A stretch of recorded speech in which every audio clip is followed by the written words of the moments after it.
नमस्कार दोस्तों, स्वागत है आपका क्रिएटिव वॉइस स्टोरीज चैनल में। हमारी आज की कहानी है बहू नहीं बेटी बनाकर रखूंगी।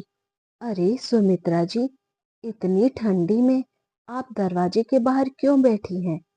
क्या घर में कोई नहीं है या फिर आपकी बहू ने आपको घर से बाहर निकाल दिया है? हाँ भाई, पढ़ी लिखी और पैसे वाले घर की बहू लाओगी तो ऐसा ही होगा। सुमित्रा जी की पड़ोसन शकुंतला जी कहती हैं। तभी दूसरी पड़ोसन सुनैना जी बोली, अरे बहन, अब यह क्या ही बोलेगी। दूसरों के सामने तो बहुत अच्छी बनी रहती हैं, पर हमारी रसोई की खिड़की की दीवार तो इनकी खिड़की से लगी हुई है। पूरे दिन आवाज आती रहती है। उनकी बहू तो घर का एक काम नहीं करती, सारा काम इनसे करवाती हैं। ये कहकर कि मैं बड़े घर की बेटी हूँ और आपने ही कहा था कि बहू नहीं बेटी बनाकर रखेंगे, तो अब भुगतो। कोई बहू अपनी सास से ऐसी बात करती है, पर हमें क्या, हमारा तो मनोरंजन हो जाता है। इतना कहकर दोनों ठहाके लगाते हुए वहां से चली गई। उन दोनों की बातें सुमित्रा जी के कानों में हथौड़े की तरह पड़ने लगी और वो सोचने लगी, क्या वो सच में इतनी कमजोर हैं? कल तक वो उनकी बहू उन्हें बातों से परेशान करती थी।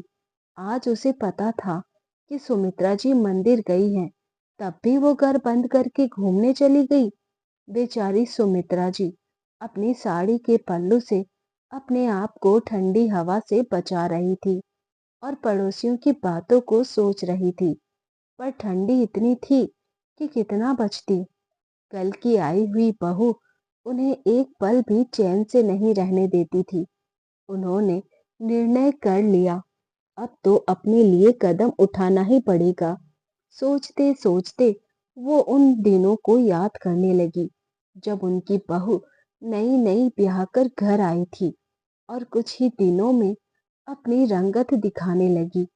एक रोज घर में जब कोई नहीं था और सुमित्रा जी आराम कर रही थी, तभी उनकी बहू रेणु एक गिलास पानी उनके चेहरे पर फेंकते हुए बोली, मम्मी जी, ओ मम्मी जी, उठो, कितना सोती हैं? मुझे बहुत जोरों की भूख लगी है। और आप हैं कि घोड़े बेचकर सो रही हैं? ये नहीं कि शाम हो गई है तो चाय के साथ कुछ बनाकर ही खाने को दे दूं? पता नहीं मेरे माँ बाप ने क्या सोचकर मेरी शादी आपके घर में कर दी। अब मेरा मुंह क्या देख रही हैं? जल्दी से कुछ सैंडविच या पकोड़े बनाकर मुझे खाने को दीजिए। उसके बाद एक अदरक वाली चाय बना दीजिएगा। सुमित्रा जी हक्की बक्की रेणु को देखते रह गई, क्योंकि वो इतनी चालाक थी। जब भी सुमित्रा जी अपने पति या बेटे को उसके बारे में कुछ बताती, तो वो अपने आप को ऐसे सीधी सादी सती सावित्री दिखाती कि कोई उन पर विश्वास नहीं कर पाता। सुमित्रा जी बोली, बहू, कुछ तो मेरी उम्र का लिहाज करो। मैं तुम्हारी माँ की उम्र की हूँ। क्या तुम अपनी माँ से भी ऐसे ही बात करती थी और अपनी सोई हुई माँ को ऐसे ही जगाती थी? रेनू बोली, ओ हेलो, मेरी माँ से खुद को कंपेयर मत करो। कहाँ मेरी माँ और कहाँ आप गंवार जैसी दिखने वाली औरत। याद रखना, अगर अपने बेटे और पति को सही सलामत देखना चाहती हो तो जैसा मैं कहती हूँ करती जाओ, वरना किसी दिन कंप्लेन कर दूंगी ना कि तुम्हारा बेटा मुझे टॉर्चर करता है और तुम्हारा पति मुझ पर बुरी नजर डालता है, तो जेल में दोनों सड़ेंगे और पुलिस को आने में देर नहीं लगेगी। अब जाओ। रसोई में इतना कहकर रेणु टीवी देखने चली गई। धीरे धीरे समय बीतने लगा। करीब 1 साल हो गए। कैसे कोई यकीन करता कि 12 महीने पहले आई नई बहू अपनी सास को इतना परेशान कर सकती है। धीरे धीरे सुमित्रा जी के पति मनदीप बाबू को भी दिखने लगा। एक रोज सुमित्रा जी जब कंघी कर रही थी, तो अचानक मनदीप बाबू बोले, तुम आजकल चोटी क्यों नहीं बनाती हो और पूरा दिन बाल खोलकर क्यों रखती हो? सुमित्रा जी ने उनकी बात को अनसुना कर दिया। तभी उनकी नजर उनके गर्दन पर पड़ी, जो पूरी काली हो रखी थी। जब मनदीप बाबू ने पूछा, तो सुमित्रा जी की आंखों में आंसू आ गए और वो बोले, अब क्या बताऊं आपसे। रेनू ने मुझे अपने कपड़ों में आयरन करने को कहा। जब मैंने मना कर दिया, तो उसी आयरन को गरम करके उसने मेरे गर्दन पर रख दी और ये कहा कि आज के बाद मैं बाल नहीं बांधूंगी, वरना किसी को अगर पता चला कि ये कैसे जला, तो वो आप दोनों को जेल भिजवा देगी। कहते कहते सुमित्रा जी रोने लगी। मनदीप बाबू बोले, मुझे माफ कर दो सुमित्रा, मैंने तुम्हारी बात पर यकीन नहीं किया। उल्टा मैंने तुम्हें ही समझाया था कि बहू के साथ बेटी जैसा व्यवहार रखो। आज भी मुझे याद है वो दिन, जब उस रात तुमने मुझे कहा था। कहते कहते मनदीप बाबू और सुमित्रा जी उस दिन को याद करने लगी। पहली बार सुमित्रा जी ने मनदीप बाबू से रेणु की शिकायत की थी। सुनो जी, देखो ना, शाम के 6 बज गए हैं। रेणु अभी तक बाजार से लौट कर नहीं आई है। न जाने इतनी देर बाजार में क्या कर रही है। सुबह के 10 बजे मार्केट गई है, अभी तक उसका कोई अता पता नहीं है। कई बार फोन लगा चुकी हूँ, लेकिन फोन भी नहीं उठाती है।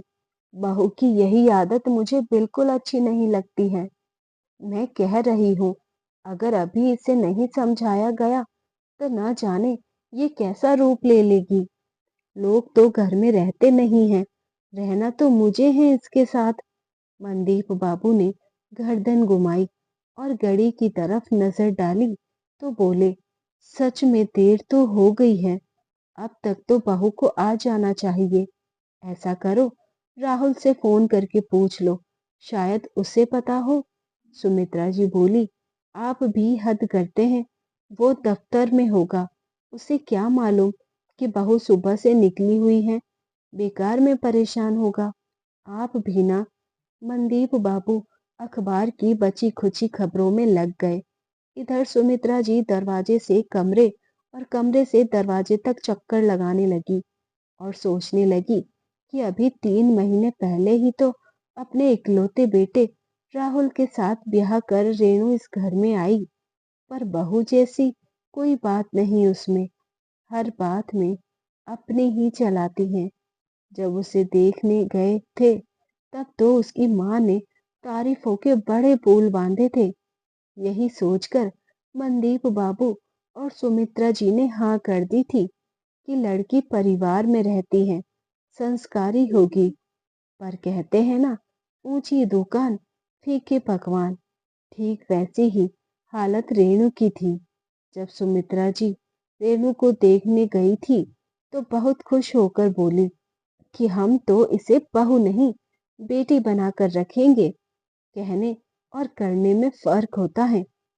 इस बात को रेणु खुद भी नहीं समझ पाई और शादी के बाद उसने भी बहू जैसे कोई लक्षण नहीं दिखाए। घर में पैजामा टी शर्ट पहनकर घूमना, जब चाहे पार्टी करना, किसी भी समय बाहर से खाना ऑर्डर कर लेना, घर के काम ना करना और सबसे बड़ी बात, सुमित्रा जी से छोटी छोटी बातों पर बहस कर लेना। ये तो उसके लिए आम बात हो गई थी कि पति और ससुर के सामने बस वो बहस करती, पर सास पर अत्याचार तो उनके पीछे करती थी, जो आज तक किसी को पता भी नहीं चल पाया था।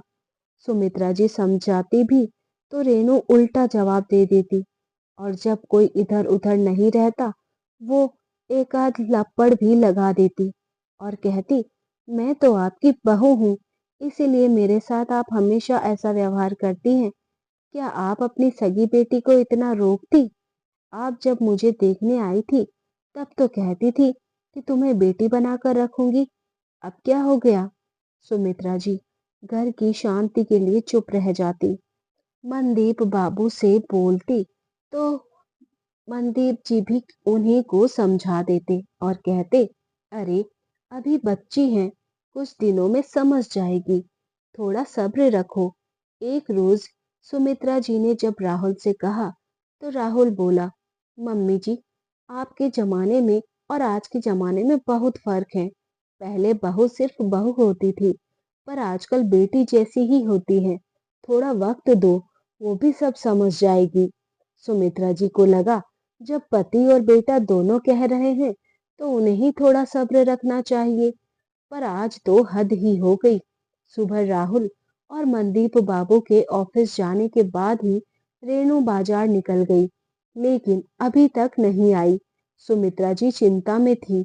अचानक मनदीप बाबू बोले, एक कप चाय मिलेगी?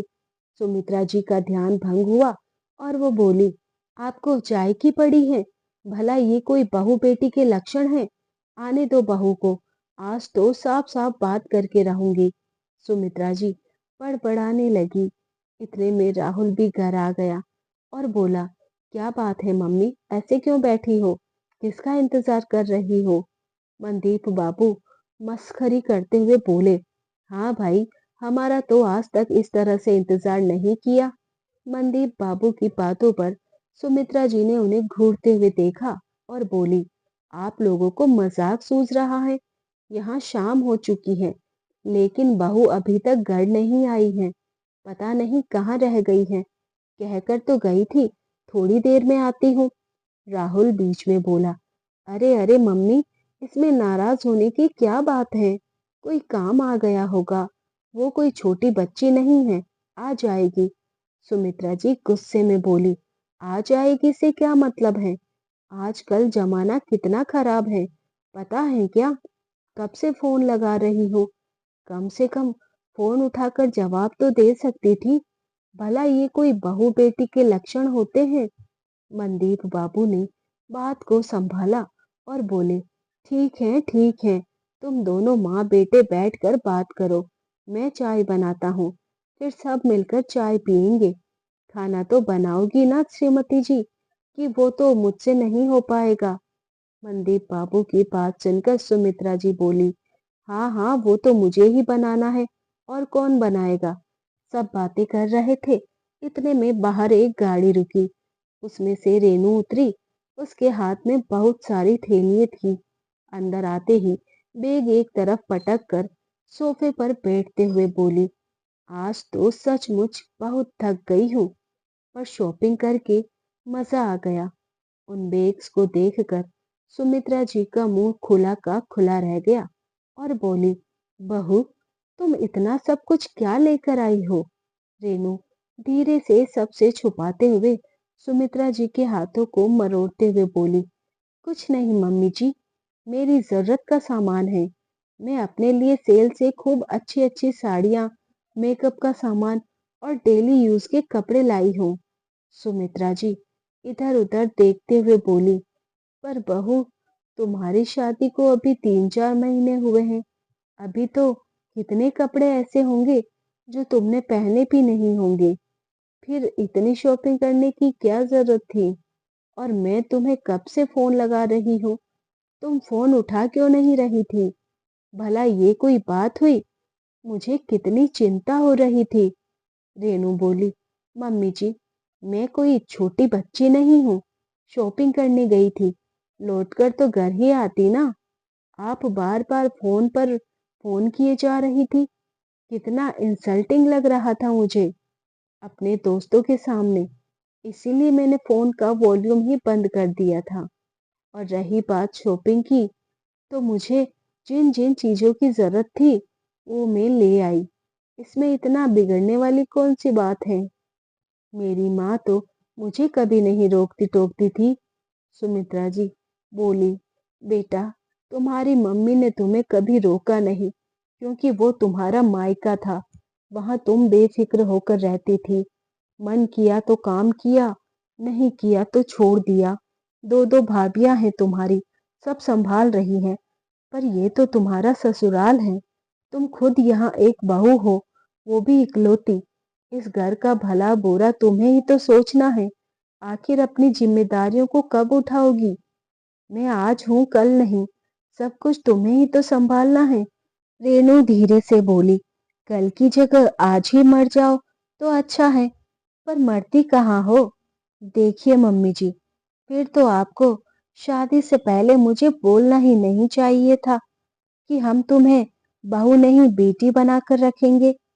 इतनी रोक टोक तो कभी मुझ पर मेरी मम्मी ने भी नहीं की थी जितना आप टोकती रहती हैं। मुझे नहीं बैठना आप लोगों के साथ। इतना कहकर रेनू पैर पटकते हुए अपने कमरे में चली गई। सुमित्रा जी उदास होकर बेटी की तरफ देखती तो बेटा उल्टा माँ को ही समझाने लगा, क्या मम्मी आप भी हर समय उसके पीछे ही पड़ी रहती हैं। अरे इतना परेशान करोगी तो एक दिन वह आपके पीछे पड़ जाएगी। फिर मुझसे शिकायत मत करना कि बेटा देखो बहू मुझे मारती पीटती है।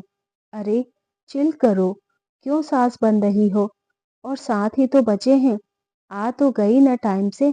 यही आपकी बेटी होती तो क्या आप उसके साथ भी इस तरह से बात करती? अपनी बात पूरी करके राहुल भी अपने कमरे में चला गया। सुमित्रा जी को बहुत बुरा लगा। उदास मन से सुमित्रा जी कमरे में आ गई और पलंग पर बैठ गई। उन्हें इस तरह उदास देखकर मनदीप बाबू बोले, सुमित्रा तुम्हें नहीं लगता कि तुम रेनू की सास बनने की कोशिश कर रही हो? अभी बाहर जो भी हुआ क्या उससे घर की शांति भंग नहीं होगी?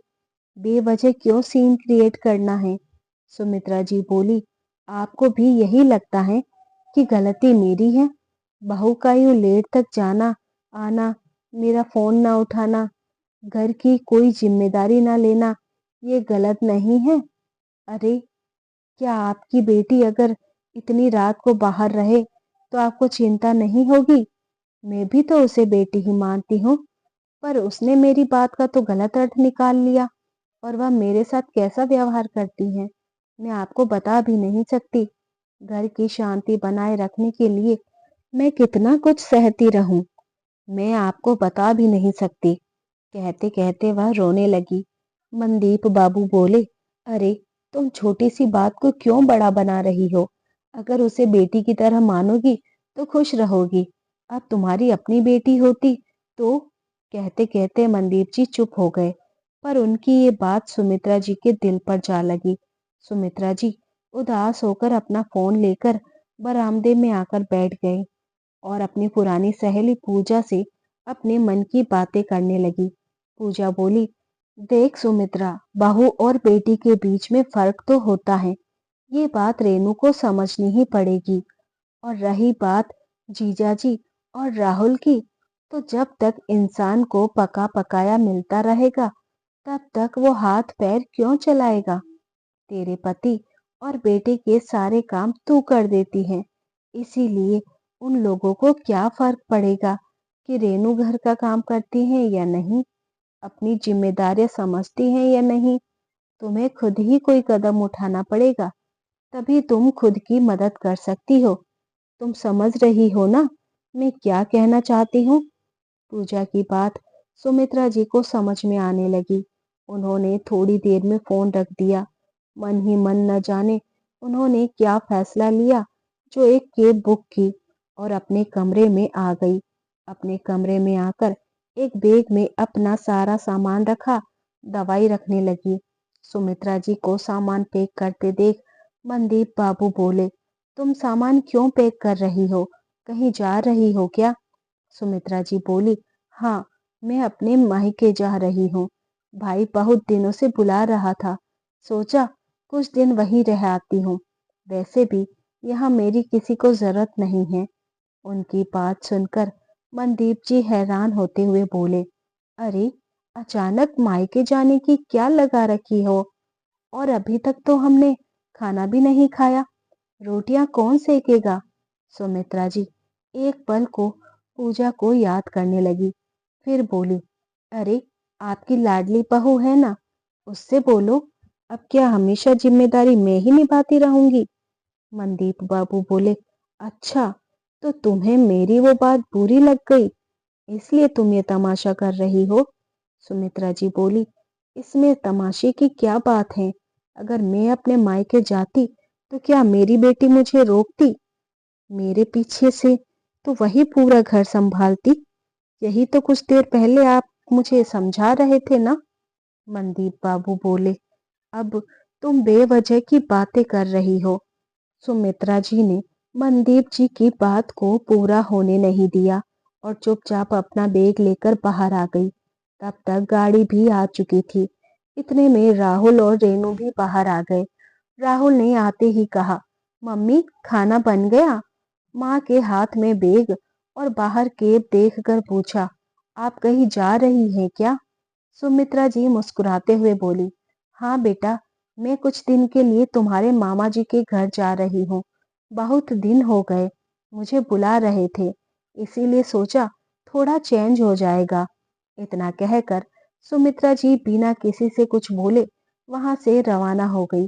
सुमित्रा जी के इस कदम से सब हक्के बक्के रह गए, लेकिन भूख तो जोरों से लगी थी। राहुल ने रेनू की तरफ देखा और कहा, अब? रेनू बोली, अब क्या, मैं भी थक कर आई हूँ, आज तुम खाना बना लो। वैसे भी तुम्हारी मम्मी सब कुछ तैयार करके तो गई होंगी, तुम्हें सिर्फ रोटी ही तो बेलनी है। चलो मैं सब्जी निकाल देती हूँ। इतना कहकर वो रसोई में आई।